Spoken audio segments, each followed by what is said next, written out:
नमस्कार दोस्तों, मैं उपासना मिश्रा कुछ सोचे और बोले से आज एक कविता लेकर आई हूँ।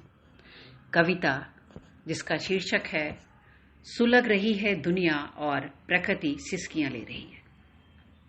आसमान के तारे बम के धमाके धुएं के गुबार में खो गए हैं।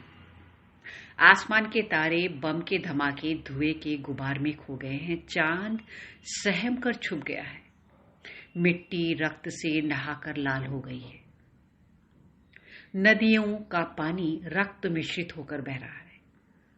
लोगों के कह कहे गुम हो गए हैं, कहीं दुबक कर बंकरों में छुपे हुए हैं।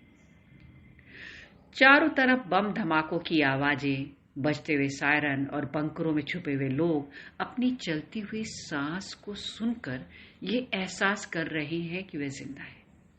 यह युद्ध पता नहीं कब तक चलेगा, कितने दिनों तक चलेगा, कब खत्म होगा। प्रकृति सिसकियां भरते हुए रो रही है। सुबह का सूरज भूरे रंग का निकल रहा है। सुनहरी धूप अब लोगों के चेहरे पर नहीं पड़ती। सूरज घबरा कर काले गुबार में खो गया है। किरणें चीख चीख कर लोगों को छुपे रहने के लिए कह रही है। ऐसा भयंकर युद्ध छिड़ गया है, ऐसा भयंकर युद्ध छिड़ गया है कि ना जाने कब समाप्त होगा, पता नहीं। धरती, आकाश, मिट्टी, हवा, पानी, सब पर सबका समान अधिकार है। फिर ताकतवर शख्सियत अपनी दबंगई से क्यों छीनना चाहती हैं सब कुछ लोगों से।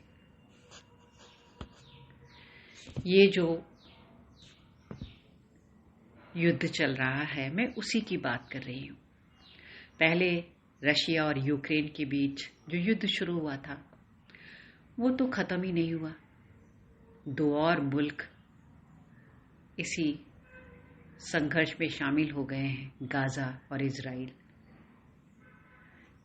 युद्ध किसी भी देश के लिए, पूरे विश्व के लिए अच्छा नहीं होता। इसके बहुत नुकसान होते हैं। विश्व में शांति और प्रेम की जरूरत है, युद्ध की नहीं। लेकिन कई बार जवाब देना पड़ जाता है।